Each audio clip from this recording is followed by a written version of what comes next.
عليكم ورحمة الله وبركاته. الحمد لله نحمده ونستعينه ونستغفره ونعوذ بالله من شرور أنفسنا وسيئات أعمالنا. من يهده الله فلا مضل له ومن يضلل فلا هادي له.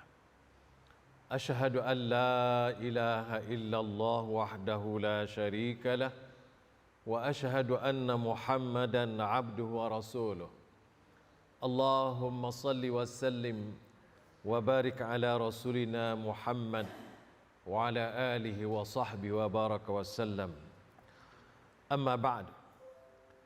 Tuan-tuan, para ulama, hadirin hadirat, muslimin muslimat yang dirahmati dan dikasihi Allah. Alhamdulillah, kita syukur pada Allah Subhanahu wa taala pada pagi ini dapat kita sekali lagi bertemu dan kita akan menyambung pengajian kitab kita iaitu Syarh Usul Aqidah Ahlussunnah, Syarh Usulus Sunnah oleh Al-Imam Ahli Sunnah Ahmad bin Hanbal rahimahullah. Sebelum ini kita telah membaca beberapa petikan-petikan daripada kitabnya, dan pada hari ini kita menyambung perkara yang ke-6 dalam kitab ni. Mungkin tuan-tuan ada kitab tu kot. Wa tarkul mira'i wal jidal wal khusumat fid din. Wa tarkul mira' wal jidal wal khusumat fid din. Kemudian yang ketujuh, was sunnatu indana atharu Rasulillah sallallahu alaihi wasallam. Akidah yang dipegang oleh, yang ditulis oleh Imam Ahmad rahimahullah. Sebelum ini kita baca sebelumnya, yang nombor sebelumnya, wa tarkul khusumat wal julus ma'a ashabil ahwa. Tidak duduk bersama atau meninggalkan permusuhan dan duduk bersama dengan ahli ahwa. Dan disambung wa tarkul mira wal jidal wal khusumat, meninggalkan perdebatan dan argumentasi pertikaian dalam urusan agama. Al mira wal jidal wal khusumat, tiga kalimah yang membawa makna yang hampir sama. Dan hampir dia kata palmura, yakni al-mira ni maknanya menyombong diri. Jidal berdebat, khusumat pertengkaran. Jadi semua dalam masalah agama, khususnya di dalam akidah, tidak boleh kita jidal, bertengkar, berdebat di dalam agama ini, kerana perdebatan itu boleh membawa kepada penyelewengan. Maksud dia di sini ialah apabila sudah ada ayat Al-Quran yang jelas, hadis yang nyata tentang akidah, khususnya masalah ketuhanan dan juga rukun-rukun iman, maka jangan lagi berdebat. Maksud dia.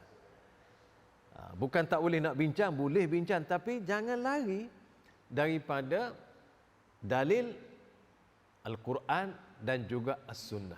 Kan tu dia kata wa tarkul mira wal jidal. Jidal ni apa sahaja digunakan untuk memenangkan. Kalau pihak-pihak yang bertentangan, dia juga jidal, khusumat, bertengkar lagi. Jadi perkara ini tidak boleh dilakukan di dalam memahami akidah dan juga Al-Quran, memahami akidah, kerana akidah yang kita pegang, yang kita anuti, yang kita perlu yakin dan bina di atasnya ialah berdasarkan dalil yang jelas dan sahih. Apabila dalil itu dah jelas dan sahih, tak perlu debat, tak perlu jidal, apa lagi nak bertengkar. Itu dia kata watarkul jidal, watarkul mira wal jidal wal khusumat. Kecuali perkara-perkara yang tak jelas itu boleh kita bincang. Boleh kita kita kata berdiskusi sehingga dia sampai kepada satu yang jelas. Kemudian wasunnatu indana. Wasunnatu indana. As-sunnah di sini maksudnya al-aqidatu indana. Imam Ahmad mengguna as-sunnah sebagai maksud akidah, pegangan. Karena itu kadang-kadang tuan-tuan, apabila kita baca kitab-kitab Imam Ahmad atau kitab-kitab imam-imam yang seangkatan dengannya, mereka tak guna nama akidah. Tetapi mereka menggunakan nama as-sunnah. As-sunnah itu adalah maksudnya akidah. Sama juga mereka menggunakan dengan al-iman, nama iman. Apabila sebut iman, maknanya akidah. Karena itu kita perlu memahami istilah para ulama semasa dia. Kadang-kadang kita guna, dulu saya ingat kita telah sebut, kita bincang dah, zaman Abu Hanifah dia tak guna nama akidah. Dia guna nama Al-Fiqhul Akbar. Kalau orang tak perasan, apabila dia sebut Al-Fiqhul Akbar, dia rasa fiqh amalan. Tapi maksudnya fiqh di sini ialah Al-Fiqhul Akbar ialah perkara-perkara kepahaman yang perlu dipahami dengan betul yang berkaitan dengan akidah. Itu Al-Fiqhul Akbar. Begitu juga Al-Ajuri disebutkan nama Asy-Syariah. Mungkin orang yang tidak tahu, dia kata Asy-Syariah itu mungkin dia akan mengasai bahawa ini adalah kitab fiqh. Sebenarnya tidak. Dia menggunakan nama Asy-Syariah untuk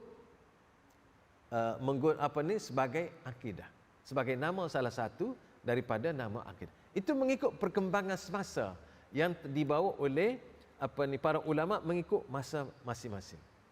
Itu ada namanya as-sunnah, ada namanya al-iman, ada namanya asy-syariah, ada namanya usuluddin, ada namanya at-tauhid, dan ada lagi nama-nama lain.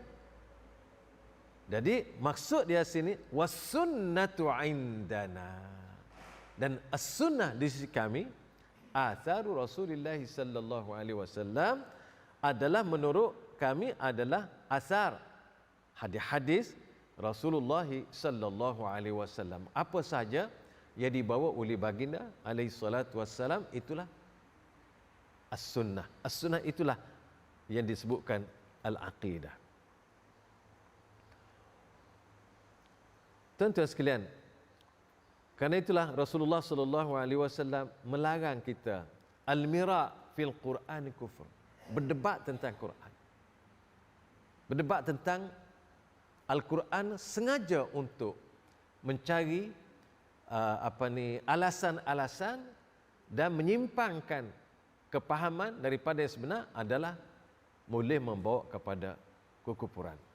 Yang ini seperti dalam urusan agama di sini seperti perdebatan dalam masalah qada-qadar, masalah perbuatan hamba, masalah sifat-sifat dan nama-nama Allah Subhanahu wa taala, berdebat tentang perkara-perkara ghaib yang kita tidak akan dapat mengetahui hakikatnya kecuali melalui kitabullah sunnah Rasulullah sallallahu alaihi wasallam. Dan semua ini dilarang untuk kita perdebatkan.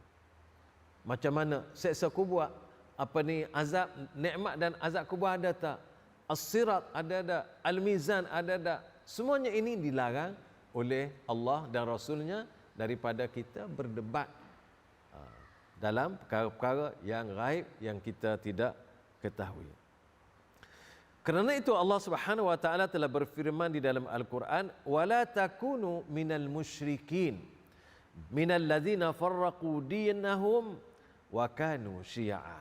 Dan janganlah kamu termasuk orang-orang yang mempersekutukan Allah. Siapa orang mempersekutukan Allah? Yaitu mereka yang memecah belahkan agama mereka dan mereka menjadi beberapa golongan. Orang yang tidak berpegang dengan agama, asalnya kita agama Islam. Semua manusia beragama Islam. Sejak daripada Nabi Adam sampailah Nabi Nuh, kulluhum alal Islam. Semuanya Islam. Daripada Nabi Adam sampai Nabi Nuh, jaraknya kurang lebih 10 kurun. Menurut Ibn Abbas semuanya Islam. Setelah 10 kurun berlalu, datang kurun berikutnya, maka berlakulah penyelewengan. Dan penyelewengan pertama ialah orang melampau memuja dan memuja manusia as-salihin. Memuja orang soleh yang melampau-lampau sehingga mengangkat mereka sekutu dengan Allah. Dan memohon kepada mereka selain daripada Allah atau bersama-sama dengan Allah Subhanahu Wa Taala. Apabila orang-orang ini melakukan syirik terhadap Allah, maka situ pecah. Situlah menyimpang dan menyelewengkan. Asalnya Islam. Jadi pecah ni daripada mana? Pecah dari Islam. Karena tu asal manusia Islam. Jadi manusia ni pecah daripada mana? Pecah kerana mereka meninggalkan Islam. Sebab apa mereka jadi berpecah? Kerana mereka melakukan syirik. Karena itu Allah Subhanahu Wa Taala sebut di sini, wala takunu minal musyrikin. Jangan kamu tergolong di kalangan orang-orang musyrikin. Bagaimana orang musyrikin itu? Alladzina farraqu dinahum. Itulah mereka yang memisah-misahkan agama. Mereka lah yang memecah belahkan pegangan terhadap agama. Bagaimana berpecah? Asalnya Islam, tinggal Islam, maknanya pecah. Itu mana berpecah. Daripada asalnya Islam, tiba-tiba keluar, meninggalkan agama Islam. Ini adalah telah dikatakan berpecah. Wa ma tafarraqal ladzina utul kitab illa min ba'di ma ja'atuhumul bayyinah. Wa ma tafarraqal ladzina utul kitab. Tidak berpecah golongan yang diberi kitab illa min ba'di ma ja'atuhumul bayyinah, kecuali setelah datang bayinat. Bayinat itu telah datang kepada mereka dan mereka tinggalkan al-bayinat. Maka dengan sebab itu mereka meninggalkan agama. Apabila meninggal agama, disitulah berpecah. Karena itu tuan-tuan, nak bersatu ni bersatu atas agama. Satu atas lain ada kepentingan masing-masing. Satu atas apa? Atas kita kata duduk sekampung. Duduk sekampung, kalau tak duduk kampung tu tak bersatulah. Sebab kampung tu je. Kalau nak bersatu atas apa kata? Atas perniagaan.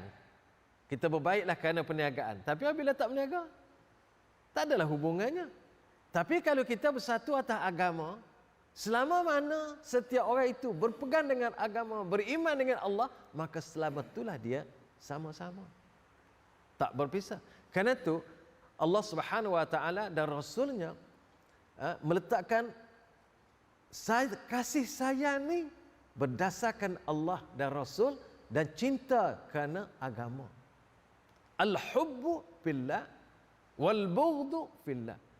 Kasih kerana Allah, benci pun kerana Allah. Kalau orang berkasih sayang kerana Allah, selama mana dia berkasih sayang kerana Allah, maka Allah itu kekal selama-lamanya, maka kasih sayang itu dia kaitkan dengan Allah, maka dia akan kekal kerana Allah.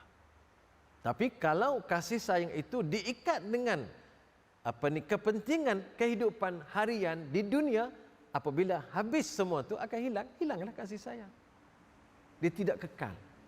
Karena itulah makanya Rasulullah SAW menyebut ada 7 golongan dalam hadis yang semua kita selalu baca dan kita juga hafal. Ada 7 golongan yang diberi bayang aras di hari akhirat nanti, dan salah satunya warajulani tahabba fillah ijtama'a alaihi wa tafarraqa alaihi. 2 lelaki. Apabila sebut 2 lelaki ni dalam bahasa Arab, dengan automatik masuk perempuan. Jangan kecil hati kau ibu. Tak sebut nak kita. Tak sebut. Apabila sebut laki-laki, automatik masuk perempuan. Warajulani, 2 orang lelaki. Tahabba fillah, saling sayang menyayangi, kasih mengasihi kerana Allah. Ijtama'a alai, dia bertemu kerana kasih kerana Allah. Wa tafarraqa alai, dan berpisah pun kerana kasih kerana Allah. Dapat bayang aras. Kenapa?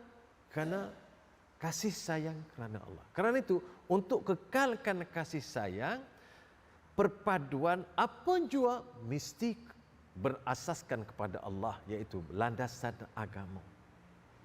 Landasan lain bukan tak boleh, bukan tak jadi sekerat sementara, tapi Allah dia kekal. kasih sayang kerana Allah akan berkekalan.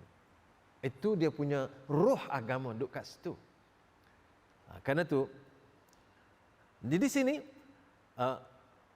minal ladzina farraqu dinahum wa kanu syi'a. Apabila orang-orang ini melakukan syirik, maka mereka bercerai, berpisah, bertelagah. Telagah tentang apa? Tentang dah mereka dah keluar daripada agama Islam. Dah tidak berpadu di atas agama akidah yang benar, maka mereka akan bercerai-berai. Kerana itu sebab yang utama Allah Subhanahu wa taala memerintahkan kita supaya kita beragama tauhid, beragama Islam. Kalau kita faham pun agama tauhid ni mana? Islam ni agama yang dapat menyatukan pahaman kita, menyatukan amalan kita, menyatukan pemikiran kita, menyatukan kiblat kita. Malah kalau kita tengok Islam ini adalah satu-satunya ad-din yang diturunkan oleh Allah Subhanahu wa taala untuk menyatukan umat. Dan apabila umat manusia tak berpegang dengan Islam, situlah pecah. Karena itu kalau kita tengok asas Islam ni untuk berpadu sangat hebat. Antara lain, yang pertama, kita beriman dengan Allah yang Maha Esa. Itu asas. Rasul pun diutus oleh Allah. Rasul kita seorang, Nabi Muhammad. Quran pun satu. Kiblat pun satu. Mengucap pun sama. Apa lagi yang tak sama? Akidah pun sama. Ini adalah asas-asas yang Allah Subhanahu wa taala suruh kita berpegang. Apabila kita berpegang dengan Kitabullah, Sunnah Rasul, kata Rasulullah SAW, tekan Kitabullah wa Sunnah Rasul sallallahu alaihi wasallam, kita akan kukuh, kita akan kuat. Dan apabila tak berpegang ini akan pecah. Apalagi kalau melakukan syirik, lagi pecah. Karena itu perpecahan ini bermula dengan syirik. Syirik di mana? Tak mau ikut ajaran agama, tak mau ikut akidah yang betul. Di sinilah perpecahannya. Dan orang dulu pun di sini mula. Umat Nabi Nuh yang Allah utus, umat yang Allah utus Nabi Nuh adalah kerana mereka telah lari daripada ajaran tauhid. Apabila lari itu dah pecah. Karena itu Allah kata wala takunu minal musyrikin, dan kamu jangan jadi golongan musyrikin. Untuk berpadu, mari bertauhid, beriman, berakidah, betulkan asasnya dengan tauhid kepada Allah. Karena itulah ucapan kita la ilaha illallah, buang semua la ilaha, tiada lagi ilah, buang semua ilah. Tidak ada lagi sembahan, tidak lagi ada ikutan, tidak ada lagi tempat kita mengadu, tempat kita memohon, meminta, mengharap, takut. Tidak ada lagi yang boleh menentukan arah tuju kita selain daripada Allah. Apabila kita berpadu kat sini, maka itulah asasnya yang kukuh dan kuat. Kemudian wa asyhadu anna Muhammadar Rasulullah, jalan yang dibawa oleh Rasulullah sallallahu alaihi wasallam. Karena itu ayat yang kita baca tadi dan juga sebelumnya Imam Ahmad sebut wasunnatu indana. Tengok, gagah dia, kuat dia, bahasa dia yang disebut. Kemudian dalam firman-Nya lagi syarah ni, ma yujadilu fi ayatillahi illa allazina kafaru. Tidak ada yang memperdebatkan tentang ayat-ayat Allah kecuali orang-orang yang kafir. Jadi tadi Imam Ahmad kata wa tarkul mira wal jidal wal khusumat. Sebab apa? Memperdebatkan ayat Allah, al-mira wal jidal wal khusumat ini hanyalah orang kafir. Memperdebatkan tentang Allah, memperdebatkan tentang apa yang Allah buat, memperdebatkan dengan perkara-perkara yang akal tidak mampu nak capai.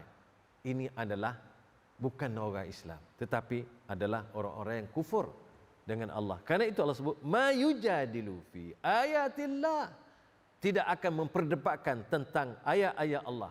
Ayat ni tuan-tuan, ayat Quran pun kita sebut ayat. Ayat ni sebenarnya makna tanda. Tanda. Kalau kita kata pedoman, kalau kita kata nak pergi mana, nak pergi Kuala Lumpur, tanda Kuala Lumpur apa? Ada menara kembar. Itu ayat namanya. Kalau kita nak pergi ke mana, ke Perlis, tandanya apa? Bukit apa? Bangunan apa? Itu ayat namanya. Kerana itu ayat tu tanda. Jadi tanda ni sama ada tanda ni disebut dengan tulisan ataupun yang kita boleh lihat dengan mata kepala. Jadi orang memperdebatkan tentang tanda ni. Tanda Allah, alam ini ada sebagai tanda Allah, kewujudan Allah, kerana dia kata dia yang buat, dia yang mencipta, dia yang mewujudkan. Ini tanda Allah. Begitu juga ayat-ayat Al-Quran adalah tanda-tanda Allah Subhanahu wa taala. Illa allazina kafaru, kecuali orang-orang yang kufur dengan Allah, itulah orang debat. Begitu juga Allah Subhanahu wa taala cerita lagi, orang yang suka berdebat ialah orang kafir. Mereka berkata, wa qalu aalihatuna khair amhu ma darabuhu laka illa jadala bal hum qaumun khasimun. Ayat ni ayat surah Az-Zukhruf ayat 58. Maksudnya, dan mereka berkata, manakah yang lebih baik, Tuhan-Tuhan kami atau Tuhan dia, iaitu Tuhan Nabi Isa AS. Mereka tidak memberikan perumpamaan itu kepadamu melainkan dengan maksud membantah sahaja. Sebenarnya mereka adalah kaum yang suka engkar. Mereka buat macam-macam hujah adalah sekadar untuk membantah dan bukan untuk mencari kebenaran dan keimanan. Kerana itu Rasulullah SAW menyebut di dalam hadisnya, ma dhalla qaumun ba'da huda kanu alai illa utul jadal. Tidaklah suatu kaum menjadi sesat setelah sebelumnya berada di atas petunjuk, melainkan mereka diberi perdebatan. Kemudian Rasulullah SAW membaca ayat tadi. Jadi tuan-tuan, kalau kita dalam Islam, kita mempelajari akidah khususnya, apabila sudah jelas dalilnya daripada kitabullah, sunnah Rasulullah, tidak perlu diperdebatkan lagi. Itulah yang muktamad dan itulah yang paling, itulah yang terbaik. Kalau debat lagi, ada masalah yang boleh membawa kepada tergelincirnya manusia daripada kebenaran. Dan apabila Rasulullah kata, ma dhalla qaumun ba'da huda illa kanu alai illa utul jadal. Satu kaum yang berada di atas landasan yang benar, dan apabila mereka berdebat, maka mereka akan menjadi sesat. Jadi apabila yang jelas tak perlu diperdebatkan lagi.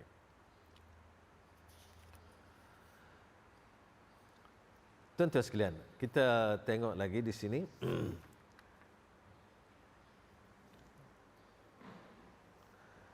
Was-sunnatu tufassirul Qur'an wa hiya dalailul Qur'an wa laysa fis sunnati qiyas.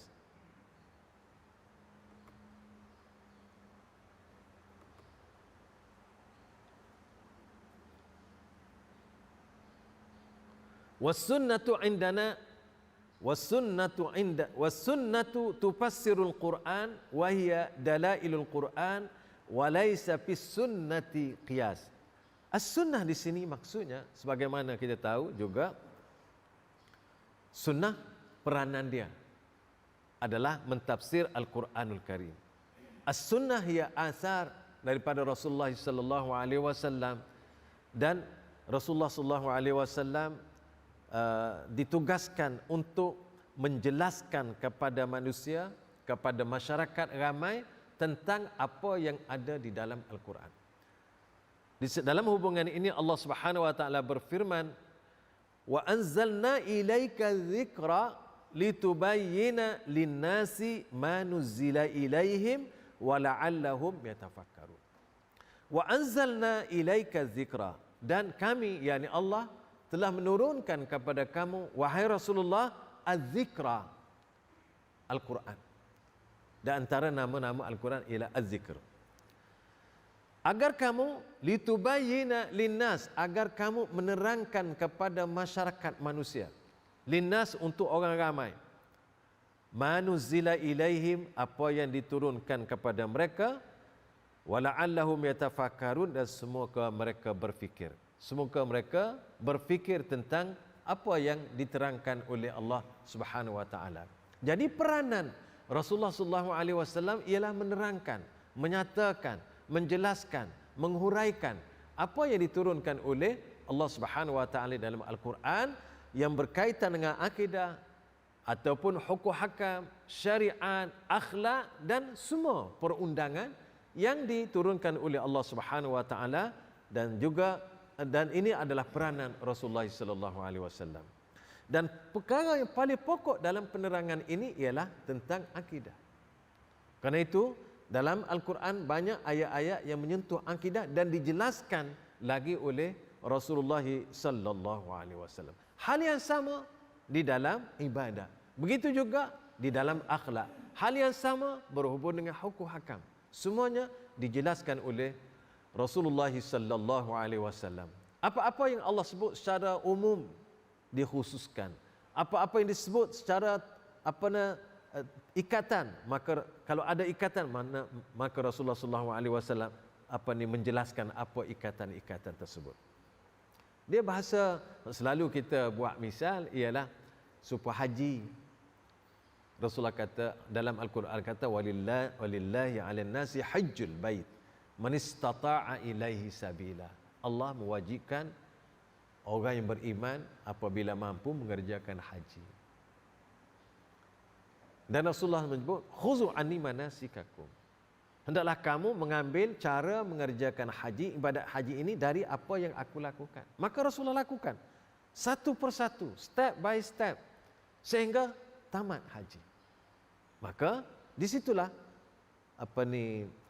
umat Islam, khasnya para sahabat ketika itu, melihat bagaimana Rasulullah mengerjakan haji.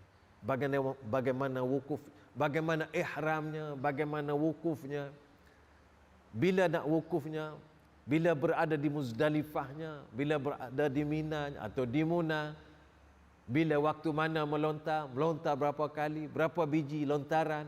Begitulah juga dengan kurban, bila nak buat kurban. Semuanya ini dilakukan oleh Rasulullah dan para sahabat melihat apa yang telah dikerjakan oleh Rasulullah. Itulah litubayyina linnas ma nuzila ilaihim. Bagaimana tawaf? Kalau tawaf berapa pusingan? Bagaimana pula sa'i? Sa'i berapa pula? Karena itu ada orang sa'i, dia faham supaya tawaf. Tawaf satu keliling tak? Dia satu keliling daripada Safa ke Marwah ke Safa, satu keliling. Itu teruklah. Letihlah dia. Tapi itulah kadang-kadang faham ni perlu. Faham perlu, praktikal lagi perlu. Karena itulah kadang-kadang ada amalan yang kita faham tapi tak pernah buat. Kadang-kadang tak nak jadi buat je. Karena itulah amalan ni ada yang kita faham kena buat. Dan kalau perlu belajar terus buat. Karena itulah kadang-kadang walaupun kita kata orang kerusuh haji ni banyak dah. Berapa kali dah kita sebagai contoh lah. Tapi pergi di sana tu belum tentu dia faham. Kerana suasana sangat berbeza. Sangat berbeza. Sangat berbeza. Kalau kita di tempat kita ni mudahlah kita nak ajar. Nak ajar kata nak tawaf tu bahu ni di kiri Kaabah. Kita boleh buatlah sekarang, tapi orang dah bersusun-susun, bersesak-sesak. Jalan pun kaki bertindih, macam mana nak buat? Itu di situ dah jadi kelam kabut. Kalau kita tak faham sungguh. Kerana itu apa-apa ni kena faham. Dan yang paling baik kena jaga, dan amalan itu pastikan mengikut sunnah Rasulullah sallallahu alaihi wasallam, baru dia selesai masalah. Allah, setengah-setengah orang tu ni zaman dulu lah ni, zaman dulu. Saya terjumpalah ada orang suami dia tempeling dia. Ni kan kita sama-sama berumur dah. Suami tempeling isteri. Menangis isteri. Sebab apa? Sikit je. Isteri dia nak jatuh. Nak terjatuh. Berpegang pada suami. Suaminya merasa wuduknya batal lah. Tak marah. Kita duduk tengah nak tawaf, bukan duduk tengah tawaf ni, isteri pergi pegang, Allah, batal. Tak tempeling. Sebab apa ni? Sebab kepahaman. Benda sikit kan? Tetapi kalau kita cuba perhatikan sunnah Rasul sallallahu alaihi wasallam, dah selesai. Selesailah. Itulah akibatnya ilmu.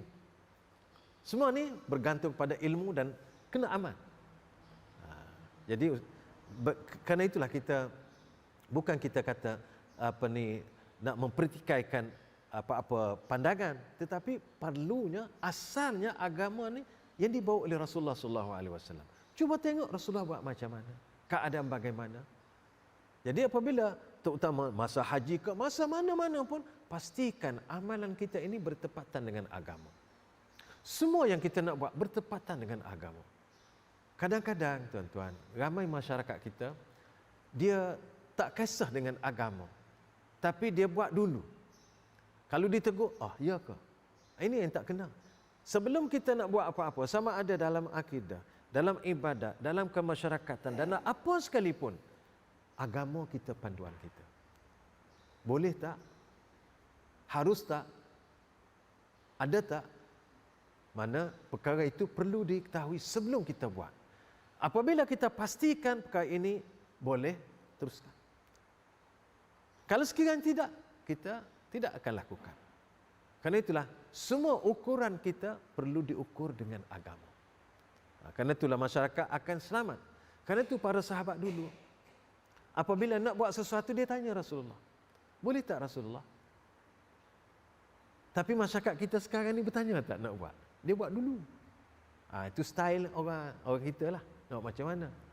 Dia buat dulu. Tanyalah para alim ulama, ada masalah-masalah yang berkaitan. Perlu kita memahami. Malah kadang-kadang dalam bab-bab mengikut agama ni, orang kata mengikut agama dalam bab-bab tertentu je. Dalam bab solat, haji, ikut agama. Yang lain-lain semacam tak kisah.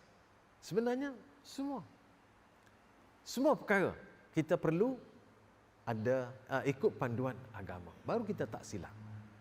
Kita tak mahu dalam solat kita ada kesalahan, dalam akidah apalagi ada kesalahan, dalam budaya hidup pun kita tak mahu kita melakukan kesalahan. Walaupun dan begitu juga dalam akhlak pun kita tidak mahu kita melakukan kesalahan, dan kita ingin supaya kita dapat panduan daripada Rasulullah sallallahu alaihi wasallam.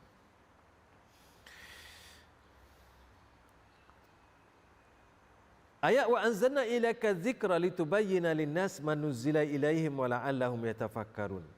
Al-Quran kita akan dapat faham dengan baik dan sempurna apabila penerangan-penerangan itu diberikan oleh Rasulullah sallallahu alaihi wasallam. Dan kata Ibnu Abdul Bar, ini ulama besar, dan orang-orang menyebut Ibnu Abdul Bar ni adalah orang Zahiri. Daud Zahiri, mungkin tuan-tuan biasa dengan Daud Az-Zahiri. Dan Ibnu Abdul Bar adalah seorang ulama terkemuka dalam mazhab mereka, tetapi mazhab Zahiri ini tidak berkembang kerana dia tidak ada anak murid yang ramai seperti imam-imam lain. Imam Ahmad ramai anak murid dia, Imam Syafi'i, Imam Malik dan Imam Abu Hanifah ada pengembang yang membawa, tapi dia tak ada. Baik, dia apa dia kata? Tak apa, tak ada apa kita nak baca. Dia kata Al-Quran itu lebih memerlukan as-sunnah daripada as-sunnah memerlukan kepada Al-Quran. Nampak pelik bunyi? Tak pelik? Al-Quran perlu kepada sunnah lebih daripada sunnah memerlukan Quran. Kok mana ni? Tuan-tuan, as-sunnah ni dia mari menerang Quran. Kalau dia tak mari pun tak apa.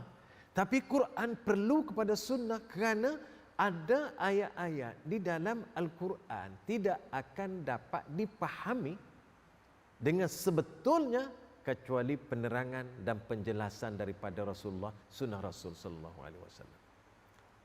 Contoh yang saya sebutkan tadi salah satulah haji. Sama juga dengan contoh solat. Solat disebut oleh Allah, dirikan solat, warka'u ma'ar raki'in. Tapi cara bagaimana? Dalam Quran tidak sebut detail. Bagaimana qiyam? Bagaimana rukuk? Rukuk Allah suruh rukuk. Sujud Allah suruh sujud. Bagaimana rukuk? Bagaimana sujud? Tidak diterang dalam Al-Quran. Karena itulah Al-Quran untuk memahami Al-Quran kita perlu kepada sunnah Rasulullah sallallahu alaihi wasallam. Dan Rasulullah kata sallu kama raaitumuni usalli. Jelas.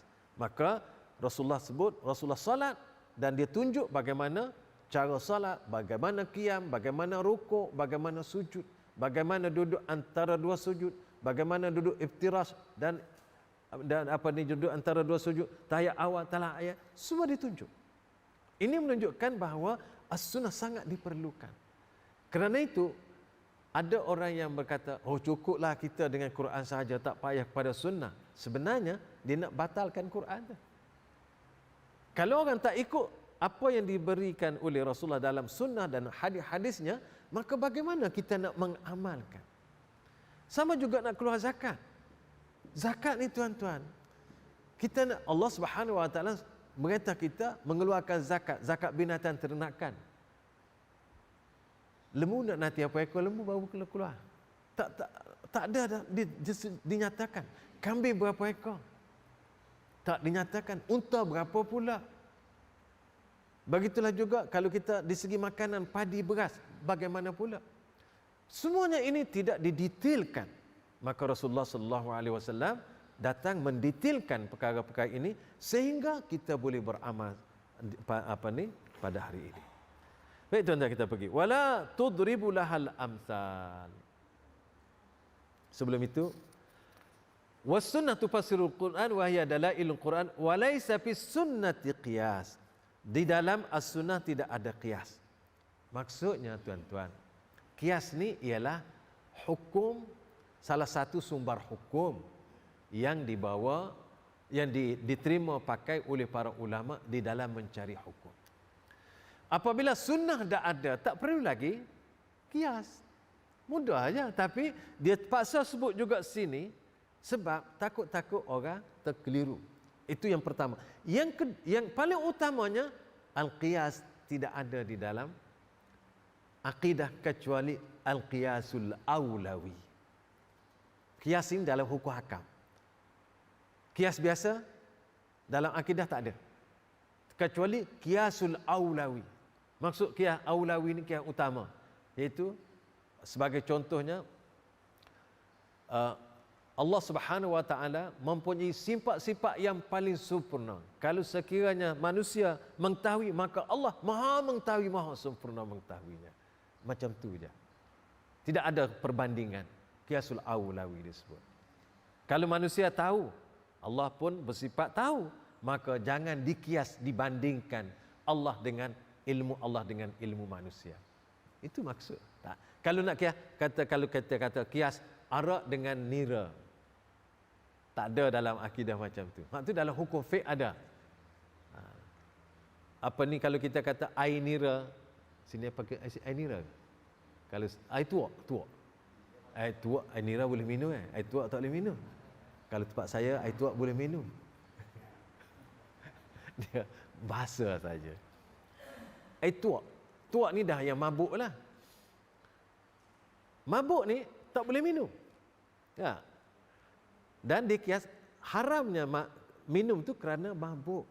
Jadi arak kenapa dilarang minum? Kerana ada mabuk. Illat dia, sebab dia mabuk. Oleh kerana bahan ini juga mabuk, maka dia tak boleh minum. Kedua tu sama sebabnya. Ni orang kata air tuak, air tapeh. Yang mabuk tu lah. Air tapeh tak mabuk tu ada ke? Tak apalah yang tak mabuk. Yang mabuk tu tak boleh lah. Jadi kiasin dalam hukum fiqh. Tapi dalam akidah kita tak ada sangat kias, kecuali satu-satu saja, iaitu al-qiyasul awlawi. Jadi dia sebut sini walaisa fis sunnati qiyas. Tidak ada dalam akidah ini kias. Dia pakai Quran dan hadis. Kerana itu tuan-tuan, kadang-kadang apabila kita tak memahami konteks istilah imam, dalam konteks kita ni Imam Ahmad, dia guna sunnah ni akidah. Kalau kita kata kias sunnah ni ialah apa yang keluar daripada Rasulullah, daripada amalan, perbuatan semua tu, maksud dia lain. Sunnah sini mana akidah. Tu biar kita dapat memahami di situ, kita tidak akan bercelaru nanti. Kemudian wala tudribu lahal amsal. Ada tuan-tuan, ada. Wala tudribu lahal amsal wala tudriku bil uqul walal ahwa innama huwal ittiba wa tarkul hawa. As-sunnah tidak boleh dibuat permisalan dan tidak dapat ditukar dengan akal dan hawa nafsu, akan tetapi dengan ittiba' dan meninggalkan hawa nafsu.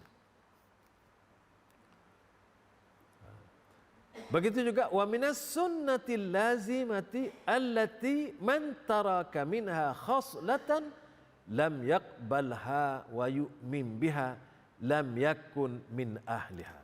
Dan di antara as-sunnah yang lazim yang tidak boleh ditinggalkan, dan bila ditinggalkan satu perkara sahaja darinya, maka ia tidak akan menerima dan beriman dengannya, dengan sunnah, dan tidak termasuk dari keahlinya adalah apa dia?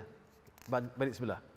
Al-imanu bil qadari khairihi wa syarrihi wat tasdiqu bil ahadis wal imanu biha la yuqal lima wala kaifa innama huwa at-tasdiq wal imanu biha wa man lam ya'rif tafsir al-hadis wa yablughu aqluhu faqad kufiya dzalika wa uhkima lahu fa alaihi al-imanu bihi wat taslimu lahu mislu hadis as-sadiqul masduq. Kerana tu tuan-tuan, saya duk sebut, duk tekan tadi as-sunnah ni, sini ni akidah. Di sini kita tengok. Wa minas sunnatil lazimah, dan termasuk sunnah yang tidak boleh ditinggalkan. Allati man taraka minha khaslatan lam yaqbalha. Siapa yang tinggal satu sifat saja tak terima. Dan siapa yu'min biha, dan tidak beriman dengan, lam yakun min ahliha, dan bukan termasuk di kalangan orang Islam. Apa dia? Al-imanu bil qadar. Beriman dengan qadar. Inilah, kerana tu saya tekan-tekan saya, akidah maksud sunnah sini.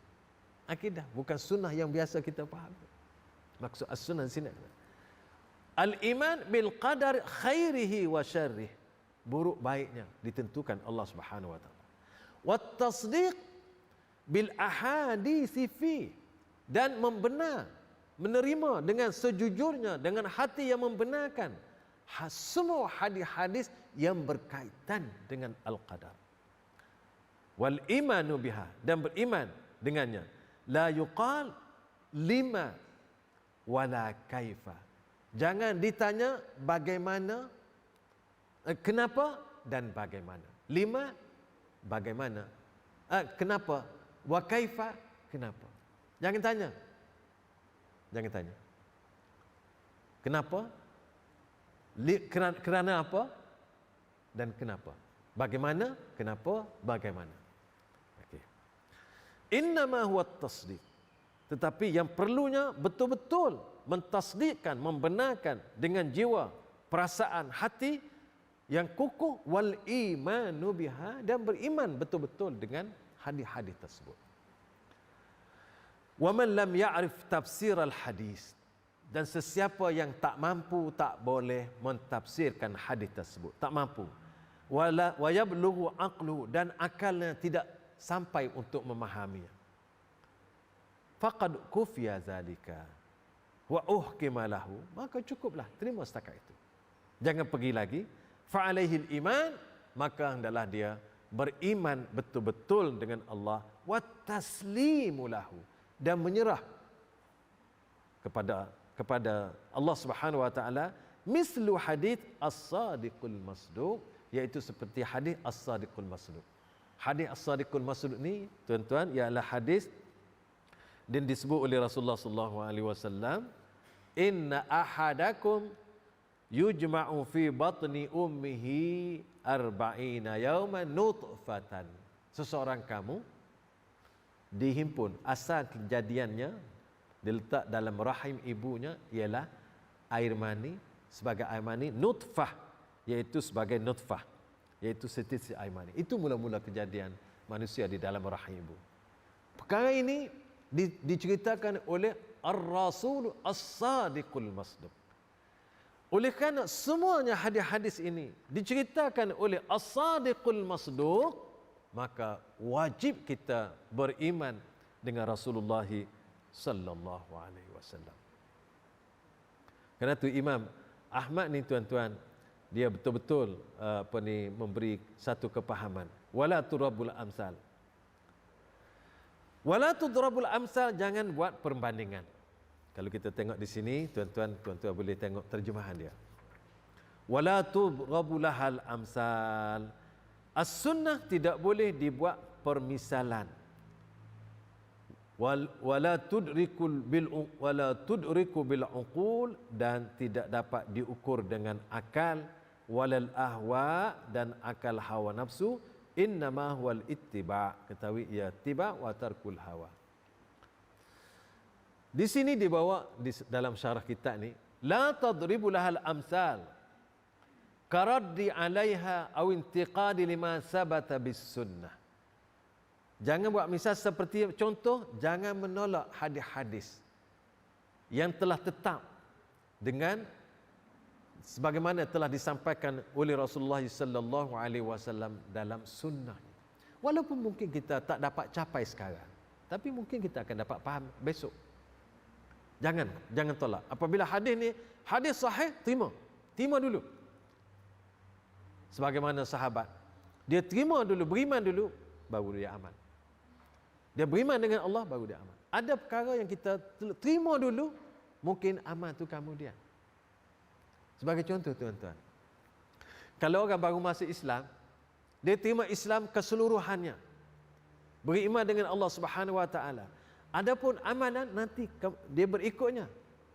Apabila beriman dengan Allah, selesai satu perkara.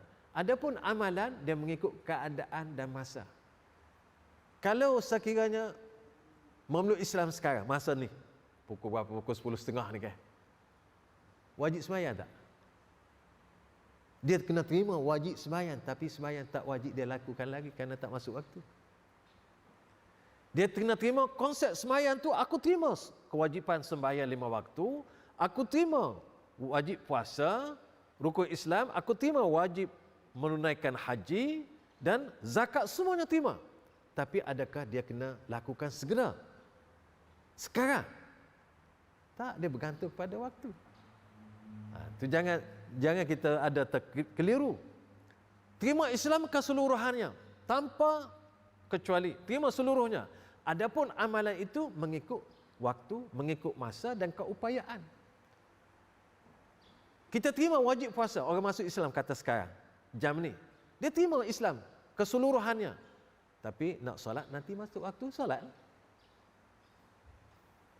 Nak puasa nanti datang Ramadan, puasalah. Tapi konsep puasa tu dah terima. Nak pergi haji, ada duit bolehlah, ada kemampuan bolehlah, sihat tubuh badan, ada berbelanja boleh. Kalau tak ada, tak apa, biar dulu. Tapi menerima keseluruhan itu adalah satu kewajipan yang tak boleh kita lengah-lengahkan. Tetapi apabila nak laksana, bergantung kepada keadaan, di mana apabila cukup waktu, cukup masa, baru kita buat. Karena itulah Islam ni kita terima keseluruhannya. Udkhulu fis-silmi kafa. Terima konsep tu. Kemudian baru kita mula laksana dalam hidup kita mengikut tahap-tahap yang ada. Karena itulah, sebagai contoh anak-anak kecil, ya, anak-anak kecil, kita ajar dia solat. Apabila cukup masa, dia boleh solat dengan begitu juga kalau anak kecil tadi, dia tak ada harta, masuk akhir balik, dia solat, dia tak ada harta. Kita tidak segera mengajar dia nak keluar zakat, dia tak ada harta. Tapi kalau anak tu akhir balik, dia ada harta, kena ajar dia keluar zakat, sebab dia ada harta. Anak tu juga kita, kalau datang puasa, kita suruh dia puasa, sebab dia wajib berpuasa dan akhir balik kalau tidak ada sakit dan apanya. Apabila waktu tu sampai, kena. Sebelum sampai waktu, mungkin boleh buat persediaan, tapi tidak perlu lagi kerana tak sampai waktu. Kerana itulah tuan-tuan, di sinilah kita kata jangan membantah apa yang telah sabit daripada Rasulullah sallallahu alaihi wasallam.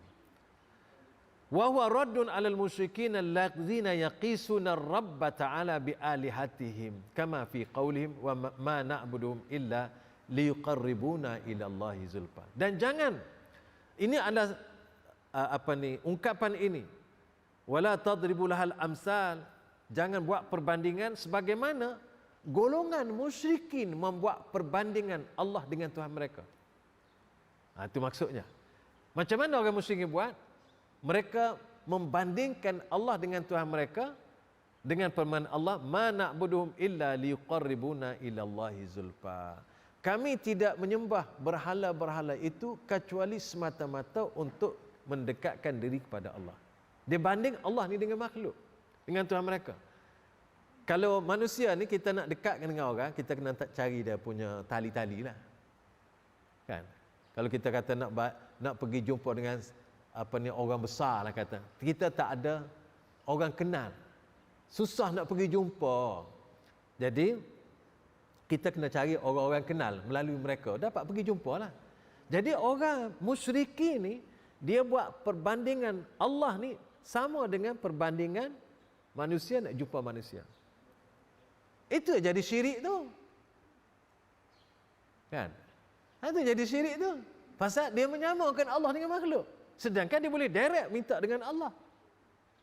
Kerana tu Allah Subhanahu Wa Taala tolak pahaman orang musyrikin yang meletakkan, membandingkan Allah dengan makhluk.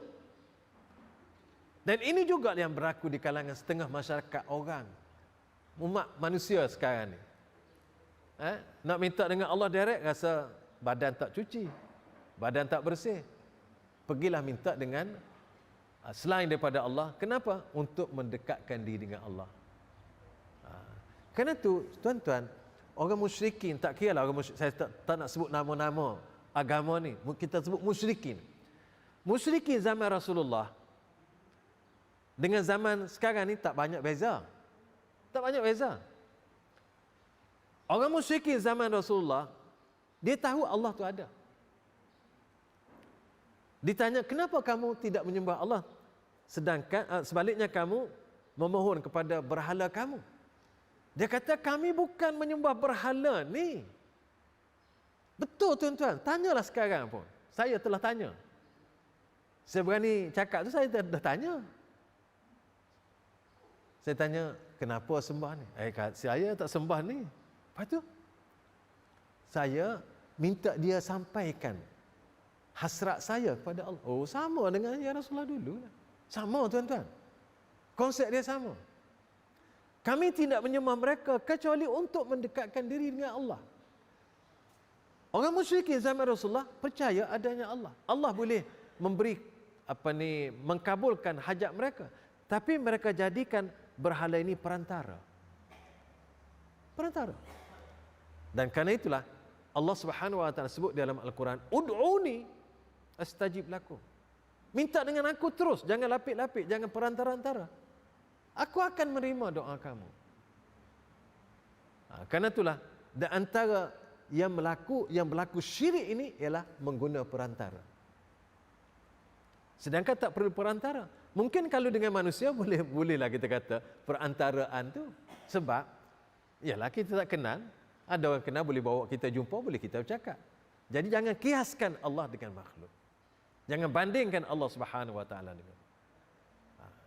Dan begitu juga Allah Subhanahu Wa Taala berfirman, mereka berkata, haula'i syufa'auna indallah.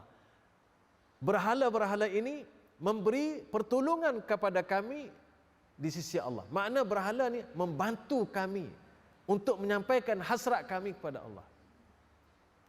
Kerana itulah tuan-tuan, doa ni jangan berlapik-lapiklah dengan orang pakai derek je lah. Tapi ada juga orang nak berlapik-lapik tu. Orang nak berlapik. Dia kata dia tak gagah, dia tak suci, dia tak bersih. Itu dia kata, tapi Allah tak cakap macam tu. Rasulullah tak ajar begitu. Tak ada satu pun Rasulullah ajar. Malah Allah kata, ud'uni astajib lakum. Siapa pun kamu, apa pun kamu, minta dengan aku, jangan minta dengan orang lain. Kita pun tuan-tuan, kalau kita ada anak, kita ada anak. Tak. Kitalah yang duk jaga anak kita. Kitalah bela anak kita. Kitalah beri dia, jaga dia sejak pada kecil sampai besar. Tiba-tiba Kalau dia nak minta duit, biasa minta dengan kita. Dia pergi minta dengan orang yang depan kita, tak jatuh di muka kita. Ni kita manusia je lah ni, banding kan. Kita duk bela dia sampai daripada kecil sampai besar, sampai pandai.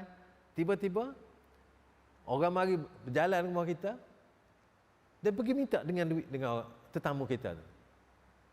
Apa perasaan kita? Hei, malu budak ni, aku tibai lepas ni. Itu manusia baru, tuan-tuan, manusia.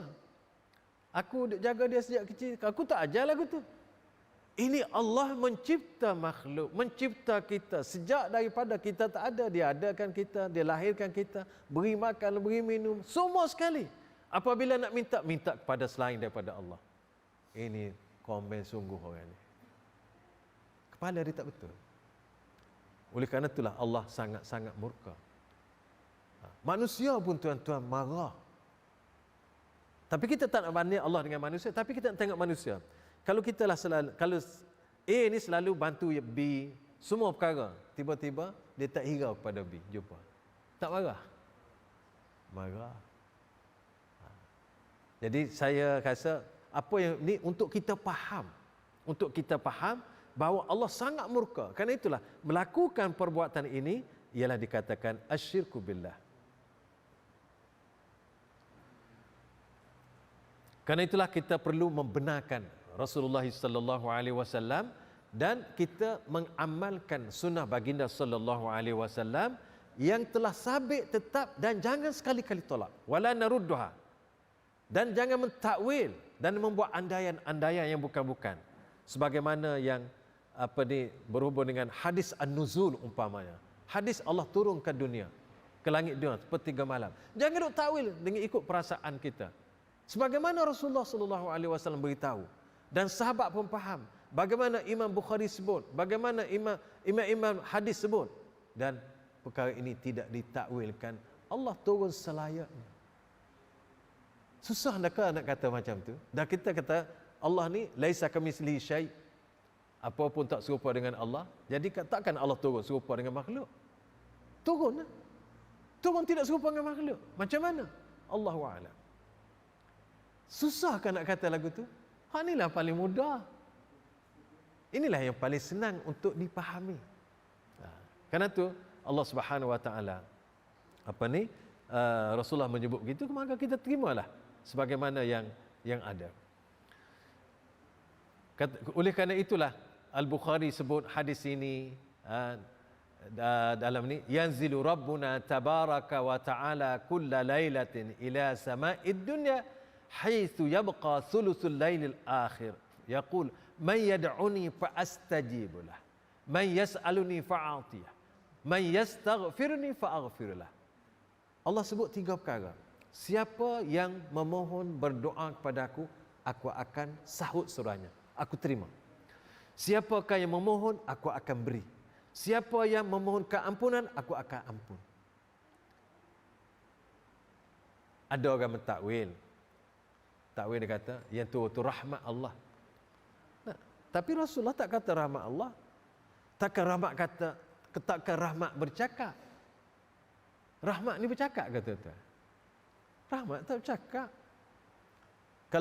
Kalau kata siapa yang berdoa kepadaku, may yad'uni fa astajibulah. Siapa yang berdoa kepadaku, takkan manusia berdoa kepada rahmat. Tak ada orang tak berdoa kepada rahmat. Orang berdoa kepada Allah. Siapa yang berdoa kepadaku. Jelas kan? Jelas hadis ni.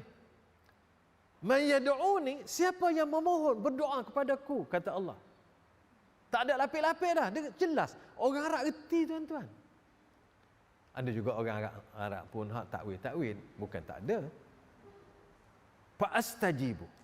Aku akan terima. Siapa minta, aku akan beri. Siapa mohon, aku akan kabulkan. Siapa memohon keampunan denganku, maka aku akan mengampunkan baginya. Jelas. Ini ucapan Allah yang disampaikan oleh Rasulullah sallallahu alaihi wasallam.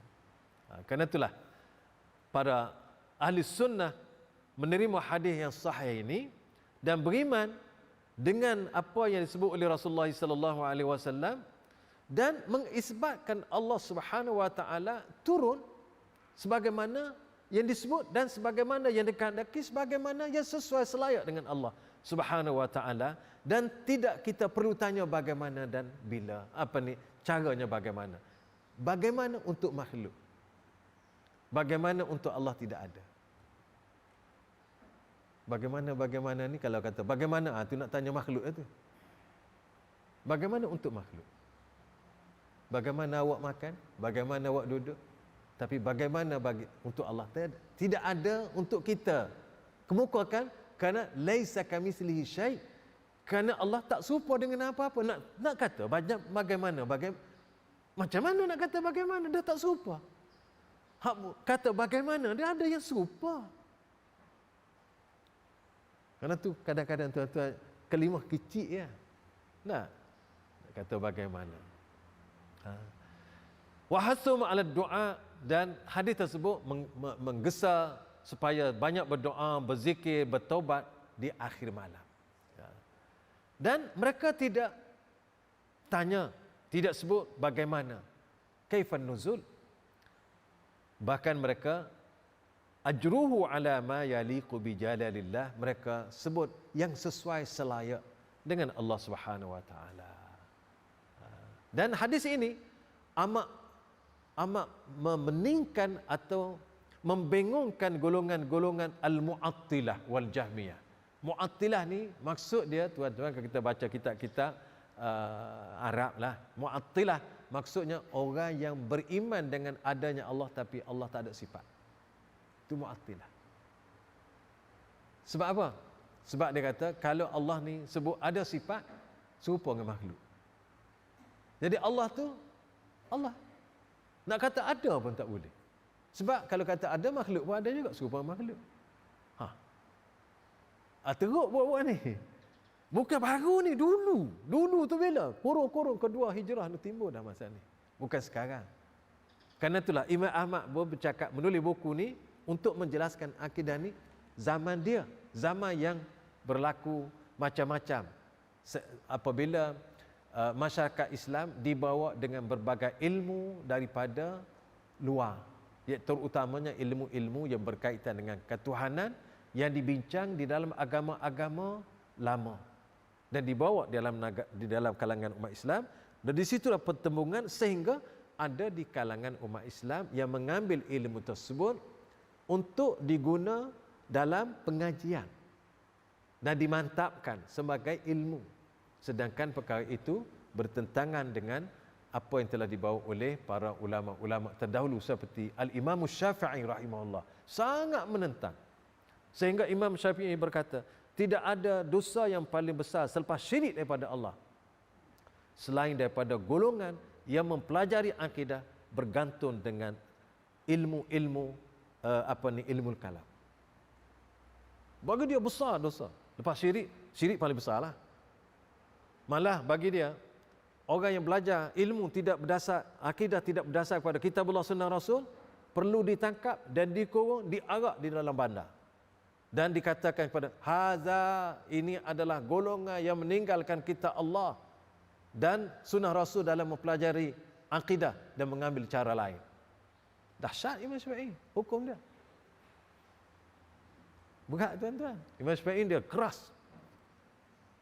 Imam Syafi'i adalah salah seorang ulama yang sangat-sangat mempertahankan sunnah Rasulullah sallallahu alaihi wasallam. Hebat dia. Tapi orang mari kemudian ni macam-macam lah. Itu cerita lain. Tuan-tuan. Jadi dan golongan-golongan al-mu'attilah ini mereka mengatakan tolak hadis ini. Tolak hadis yang sahih tadi, tolak. Apa mereka buat alasan? Alasan hadis ni hadis ahad. Itu dia. Jadi mereka hanya terima dalam akidah hadis mutawatir, iaitu mutawatir makna yakin. ahad yufiduz zan. Ini mengikut ilmu hadis pula.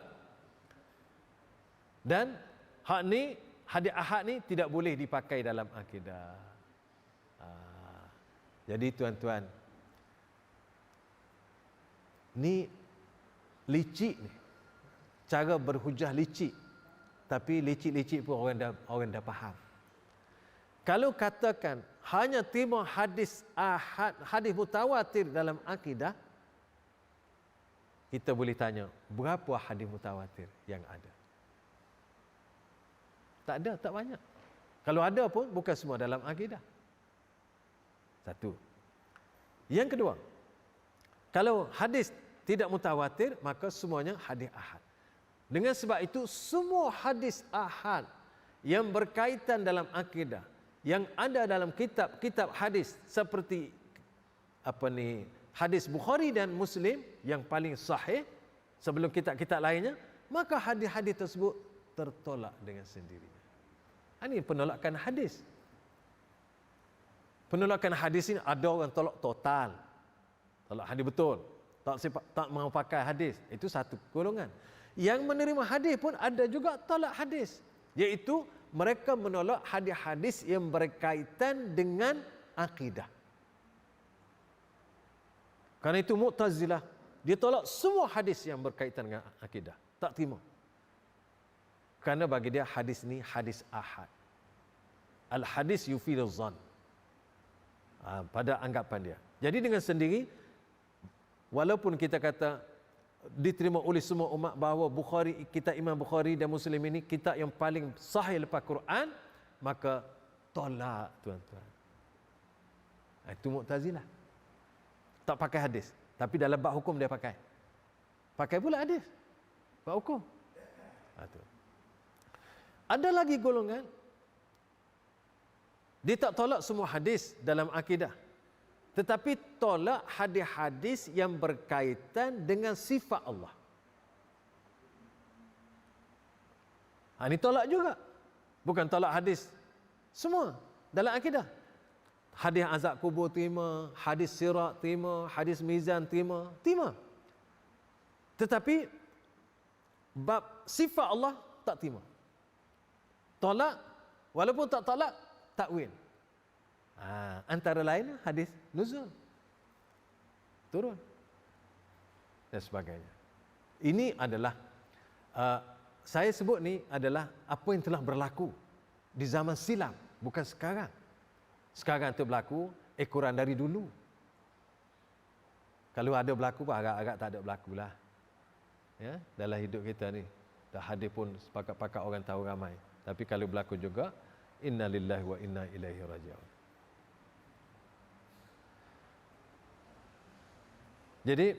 Jadi tuan-tuan, jadi perkara-perkara inilah yang kita perlu tengok, yang kita belajar.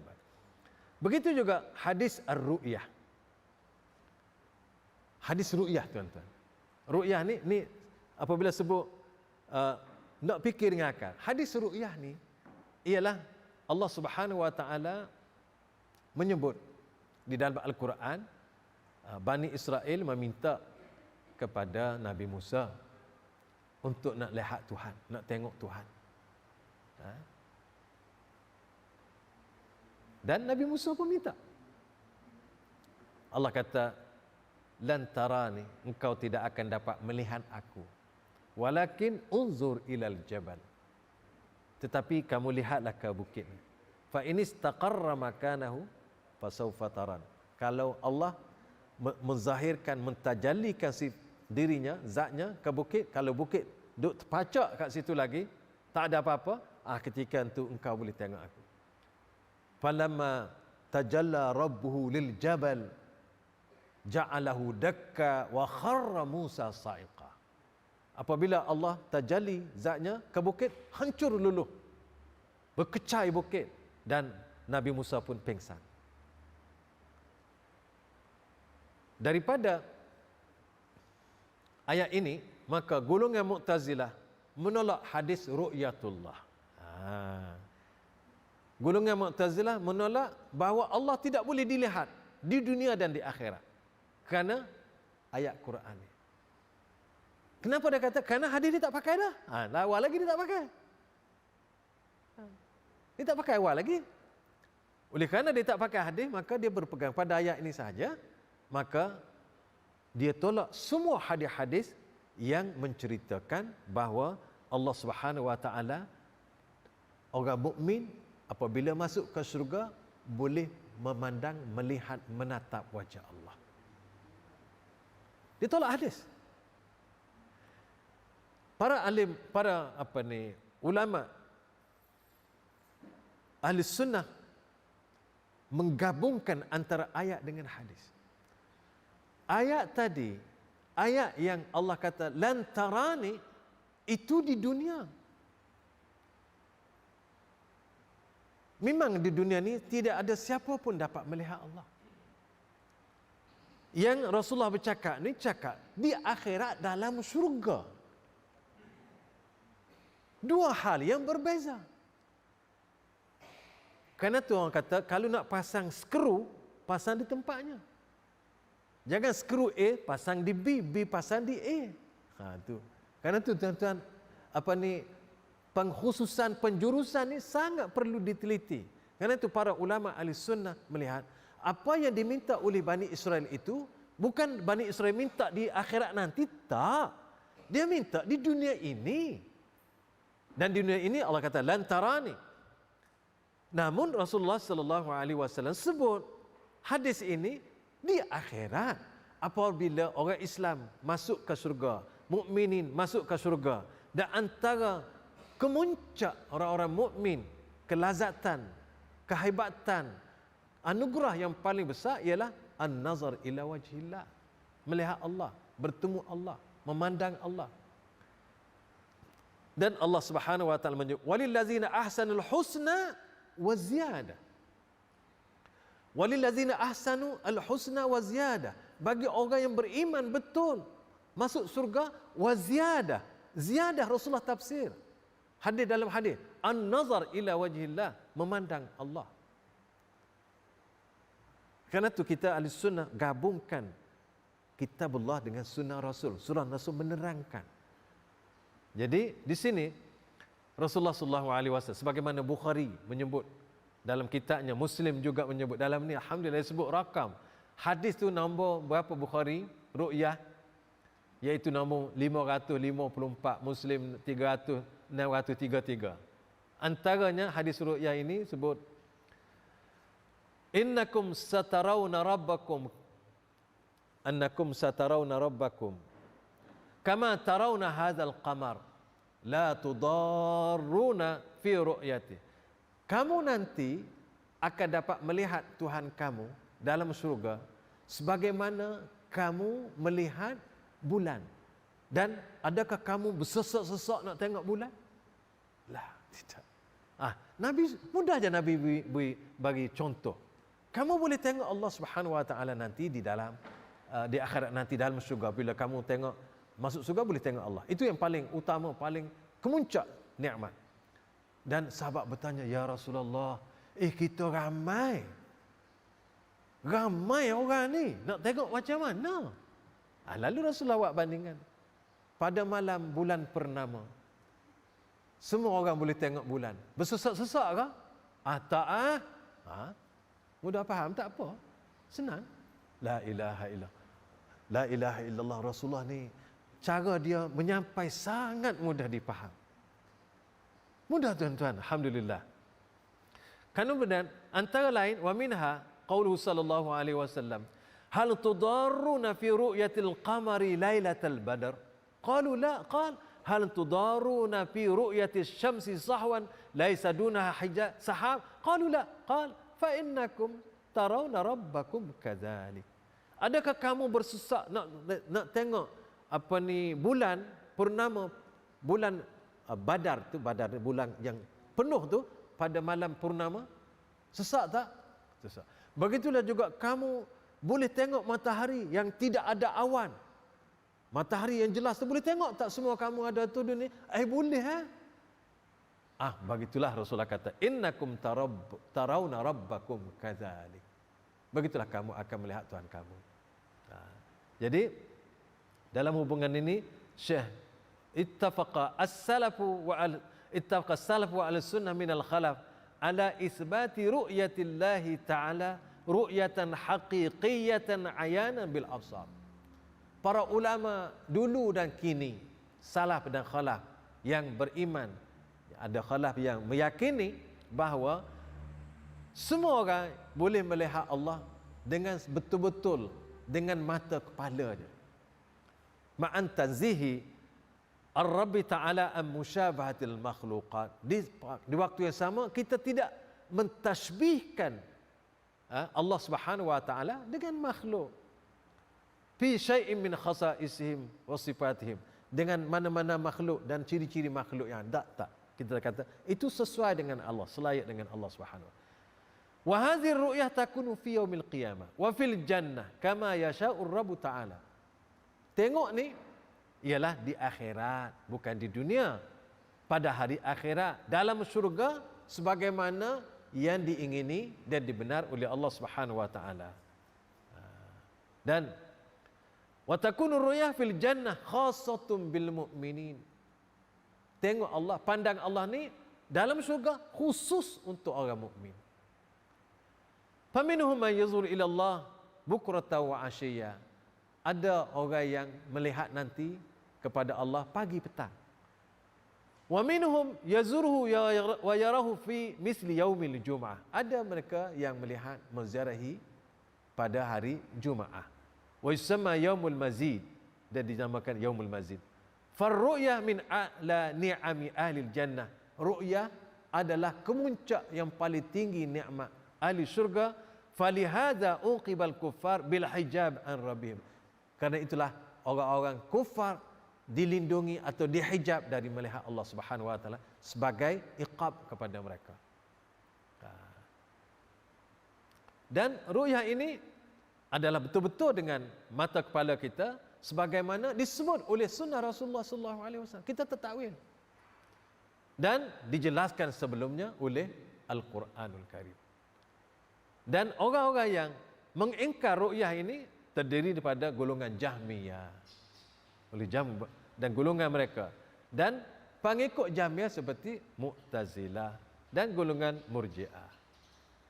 Kenapa mereka kata apabila sebut tengok, maka dia akan jadi tasbih, menyerupai Allah dengan makhluk. Dah boleh tengok.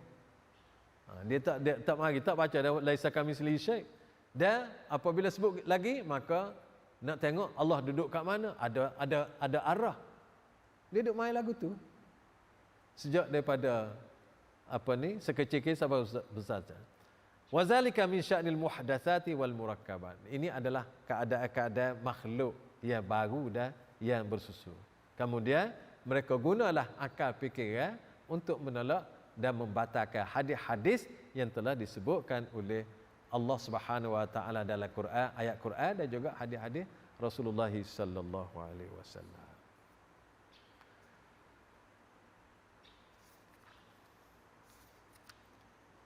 Jadi tuan-tuan, seterusnya iaitulah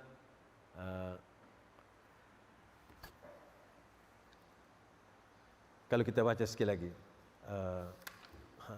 yang disebut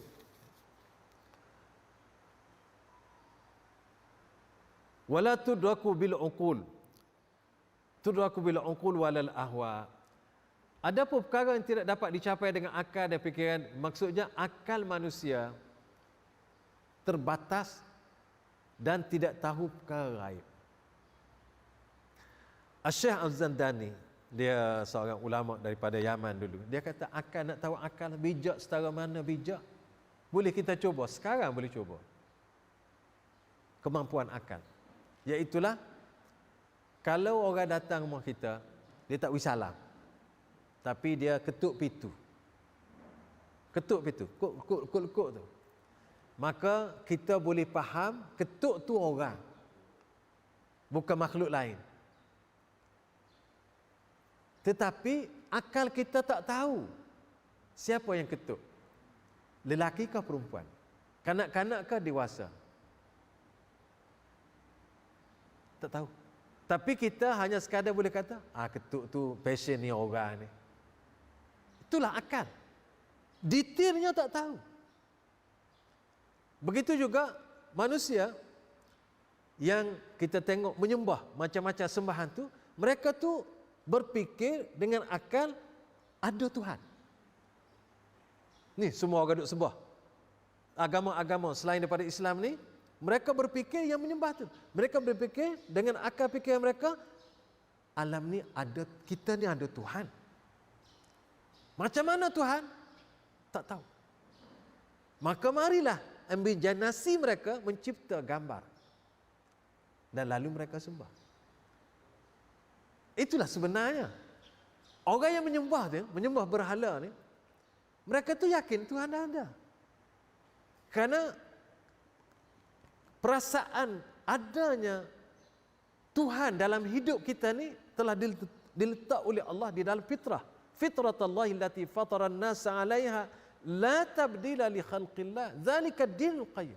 Fitrah ini telah diletakkan di dalam jiwa setiap manusia yang ada di dunia ini, ada ingin beriman, keyakinan adanya Tuhan. Lalu dalam mencari Tuhan tadi mereka guna akal. Dan apabila guna akal, maka bertemulah akal itu dengan bayangan masing-masing. Karena itulah mereka tidak nak mencari Allah, tidak boleh kita guna akal.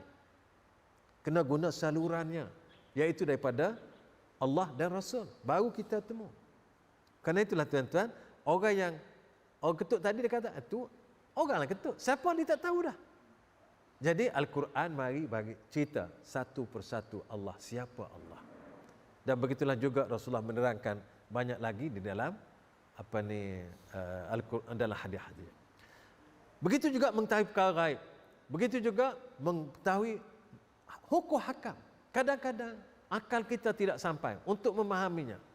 Dan oleh kerana tak faham itu, maka orang pun tolak. Sebagai contoh, dalam bab amal ibadah, ada orang tak faham. Kenapa tawaf 7 pusingan? Kadang-kadang orang jumpa hikmat, kadang-kadang orang tak jumpa hikmat. Begitu juga sa'i di antara Safa dan Marwah. Begitulah takbil. Takbil maknanya kucup Hajarul Aswad. Kenapa? Perkara ini sebenarnya orang tak tahu kenapa.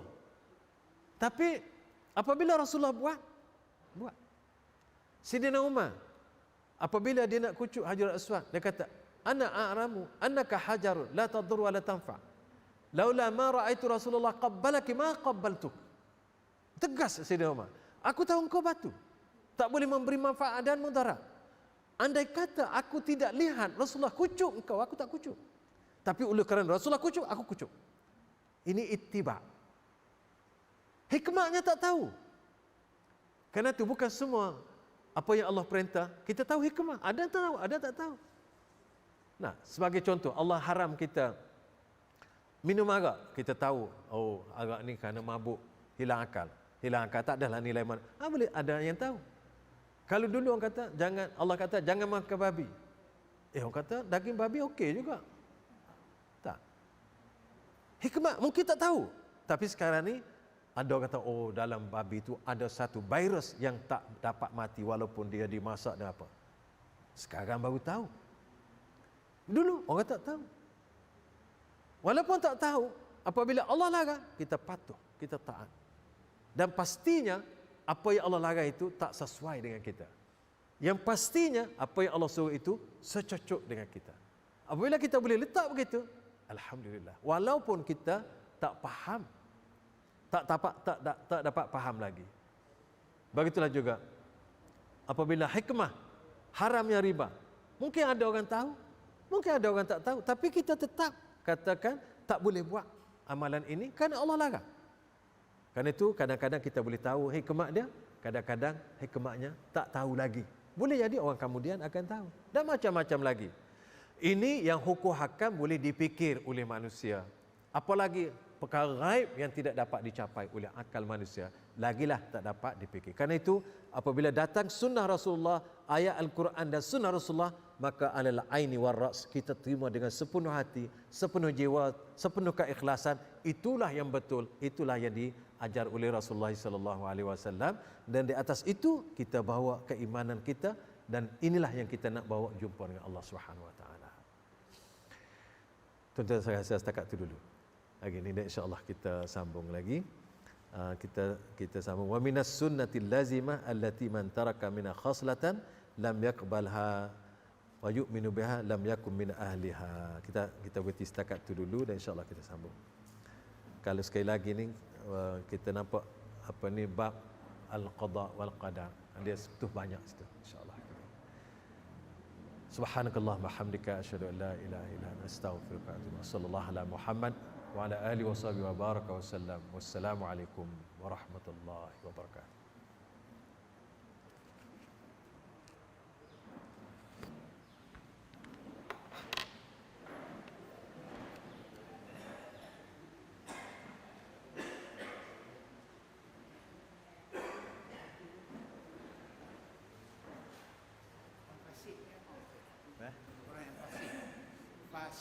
Fasik.